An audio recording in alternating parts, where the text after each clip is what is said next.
kulanti wacan oo wanaagsan daawadayaal ku soo dhawaada warka ood kala socotaan channelka Dana Media qodobada ku daawan doontaana waxaa kamid ah ciidanka xoogga dalka Soomaaliyeed howlgala ku soo qabtay ku dhawaad 20 ka san maleeshiyaadka argagixisada Al-Shabaab taliska ciidanka booliska Soomaaliyeed oo ka tacsiyaday geerida taliyihii hore ciidanka booliska Soomaaliyeed Allah u naxariistay sareeyo guuto Axmed Jaamac Muuse ciidamada commandoska Danab oo howlgala lagu bacsanay nabadiidka Al-Shabaab ka sameeyay deegaano ka tirsan gobolada Jubbooyinka akhbaraadka caalamkana daawadayaal waxa kamid ah oo ku daawan doontaan warka channelka Dana Media wadanka Turkiga oo bilaabay samaysashada warshad samaysa hubka sida xun wax u gumaaday nuclear-ka mar kale daawada haddii aad ku cusub tahay channelka Dana Media fadlan subscribe saar like iyo share la wadaag asxaabtaada commentigana nagu reeb wixii tala aynu ku bilowno qodobka ugu horeeya daawadayaal warka ku daawanaysan channelka Dana Media howlgalkani oo qayb ka ah howlgalada ciidanka xoogga dalka maalmihii u dambeeyay ay ka wadeen gobolada Shabeellooyinka isla markaana lagu baacsanayo maleeshiyaadka argagixisada Al-Shabaab iyo ciidanka xoogga dalku waxay saacadihii ugu dambeeyay ka sameeyeen deegaano ka tirsan gobolka Shabeellaha Hoose howlgalkan oo ahaa mid qorsheysan ayay ciidanka xoogga dalka Soomaaliyeed deegaano hoos yimaada degmada Afgooye iyo Walaweyn ee gobolka Shabeellaha Hoose ka sameeyeen howlgalkan oo ahaa mid ay ciidanku ku burburinayeen fadhiyada nabadiidka Al-Shabaab ayaa deegaanadan oo dhan waxa ay ka sameeyeen deegaanada oo kala ahaa Maguurto Gumarey Kaxarow Doonka Weyn Doonyarow Cadeyley Lafagaale iyo waliba Cumar Beer inta howlgalku socday ciidanku waxay guri u baarayeen guryaha deegaanada ku yaala howlgalkan ay sameeyeen iyadoo ay ku soo qabteen 18 ka tirsan maleeshiyaadka argagixisada Al-Shabaab isla markaana u qaabilsanaa inay miinooyinka ku aasaan inta u dhaxaysa degmada Afgooye iyo deegaanka Tasxiile ee gobolka Shabeellaha Hoose sida ay idaacadda ciidamada qalabka sida ee Soomaaliyeed u xaqiijiyeen saraakiisha ciidanka xoogga dalka ee howlgalka hogaaminayay howlgalkan ayaa qayb ka ah howlgalada guud ee lagu baacsanayo kooxda nabadiidka naflacaariga maleeshiyaadka argagixisada Al-Shabaab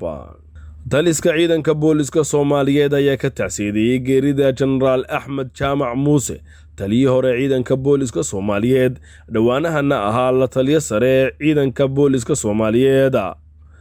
inna lillahi wa inna ilayhi raaji'uun Allah u naxariisto samir iyo iimaanna Allah ka siiyo qoyskii qaraabadii iyo ummadda Soomaaliyeed ee uu ka baxay qaasatan ciidanka booliska Soomaaliyeed gadaashiisna ilaahayna ma fidneeyo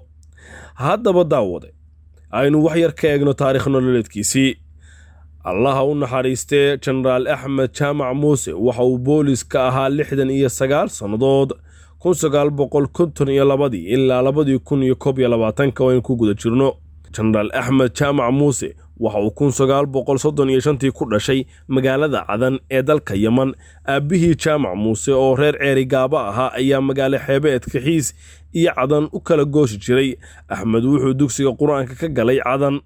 waana halka uu kula kulmayo halgamaagii weynaa Sheekh Bashiir Axmed markii uu dugsiga sare ka baxay waxa uu galay dugsiga tababarka ciidanka cadmeed tababarka booliska cadmeed 1952 sidaas ayuu General Axmed Jaamac ku noqday booliska ugu da'da weyn dhulka Soomaalida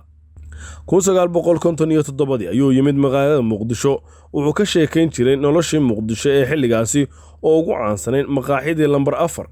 oo ooli jirtay ee Cabdillaahi Cosoble ee digaaga lagu cuni jiray ama doorada xilliga 1957 taliyaha booliska gobolka Banaadir waxa ahaa General Maxamed Siyaad Barre isagoo xukumi jiray Baraawe Marka Xamar ilaa Jowhar maadaama xilligaasi Banaadir la isku wada oran jiray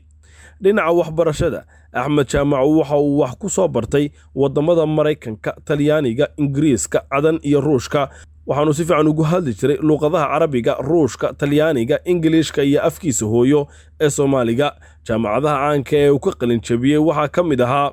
kuliyadii booliska Ingiriiska ee Hendon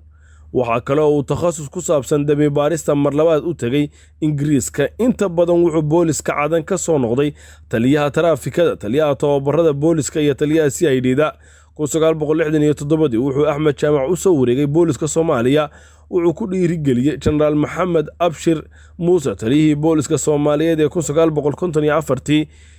ay cadan isku barteen jenaraal maxamed abshir ayaa ku qanciyey inuu u soo wareego booliska Soomaaliyeed xilligaasna Yamanta Koonfureed aad ayay u qasnayd. Jenaraal Qorsheel ayaa isaguna si weyn dalka ugu soo dhaweeyay jenaraal Axmed Jaamac, waxa isla markii uu soo wareegay laga dhigay taliyaha ciidanka CID-da Soomaaliyeed 26 Oktoobar 2017 markii uu geeriyooday jenaraal maxamed abshir muuqaal baroordiiqa oo jenaraal Axmed Jaamac ku sagootiyay saaxiibkii wuxuu ku dheeraaday hogaamintiisii toosneed iyo aragtidiisii fogeyd, waana taliyihii dhisay buu yidhi inta u badan xarumaha iyo guryaha booliska. jenaraal Axmed Jaamac markii uu yimi xamar saraakiishii uu soo dhaweysay ee saaxiibtinimadooda waartay waxaa ka mid ah ra'iisul wasaarihii hore Soomaaliya Nuur Xasan Nuur Cadde oo ka mid ahaa saraakiisha sare ee ciidanka booliska Soomaaliyeed 12 sano ayay labada sarkaal ee Nuur iyo Axmed saaxiib iyo isku xafiis ahaayeen. Nuur Cadde isagu wuxuu isla xanuunkan coronavirus ugu geeriyooday waddanka Ingiriiska caasimadiisa London sanadkii hore. Isla waqtigan oo kale jenaraal Axmed Jaamac markasta wuxuu ka sheekayn jiray aqoontii iyo akhlaaqdii wanaagsaneed ee Nuur Cadde. jenaraal Axmed Jaamac Muuse 1973 ayaa 4 sannadood oo dambe loo diray Ruushka si uu u soo barto boolisnimada gaar ahaan dhinaca hanti wadaagga. 1989 ayaa loo magacaabay taliyihii guud ee ciidamada booliska Soomaaliyeed. jenaraalka oo 10 sano ka hor ayuu ka soo guuray dalka Mareykanka si uu inta cimrigiisa ka hadhay ugu adeego shacabkiisa isagoo ah askari boolisa. ilaa hadda uu cimrigiisu ahaa 87 sano. wuxuu shaqaynayay oo subax kasta 7 subaxnimo uu ku shaqo tagayay taliska guud ee ciidanka booliska oo mar madax ka ahaan jiray. jenaraal Axmed Jaamac wuxuu ahaa askari sarkaal iyo aabbo wanaagsan, sidoo kale waxa uu ahaa Soomaali ay ku weyntahay Soomaalinimadu. wuxuu necbaa qabyaaladda, dadka Soomaaliyeedna isugu mid bay ahaayeen, waana sababta qof kasta oo Soomaali u yaqaanay una jeclaa jenaraal Axmed Jaamac. 17 Julaay 2019 ayaa madaxweyne Maxamed Cabdullaahi Farmaajo u magacaabay xubin ka mid ah guddiga wadahadallada Somaliland iyo dowladda federaalka Soomaaliya. guddigaas oo ilaa hadda uu ka tirsanaa. ugu dambeyn maanta ayuu soo dardaarankiisii ugu dambeeyay. waxa uu ka mid ahaa 4.5 ciidan qaran kuma dhismi karo. ciidan wuxuu ku dhismi karaa marka loo dhiibo qofka ugu fiican ee shaqada qaban kara ee aqoonteedii, waayo aragnimadeedii, kartideedii iyo hogaaminteedii leh. ilaahay ha u naxariisto jenaraal Axmed Jaamac Muuse. akhbaaraadka caalamkana waxaa ka mid ah saraakiil sare oo ka tirsan Turkiga iyo Ruushka ayaa dhagax dhigay dhismaha warshadii nukliyeerka ee ugu horeysay ee Turkigu yeeshay taasoo laga dhisayo magaalo xeebeedka Koonfureed ee Mersin. warshadan oo lagu magacaabo Akyu ayaa la filayaa in shaqada bilowdo sanadka 2023 iyadoo dhismaha la soo bilaabay sanadkii 2018 kadib heshiis labada dowladood ay wada saxiixdeen. dhismaha warshadan waxaa ku baxaya adduun gaaraya 20 bilyan oo dollarka Mareykanka ah, waxaana marka la dhammaystiro mashruucan la filayaa inay soo saarto 35 bilyan oo kilowatt saacadii. madaxweynaha waddanka Turkiga Rajab Tayyip Erdogan ayaa sheegay in mashruucani uu calaamad u yahay iskaashiga Turkiga iyo Ruushka. guud ahaan daawadayaal intaas ayaan ku soo afmeeraya warka aad kala socoteen channelka Dana Media. fadlan daawada haddii aad ku cusub tahay subscribe, share, like iyo share la wadaag asxaabtaada.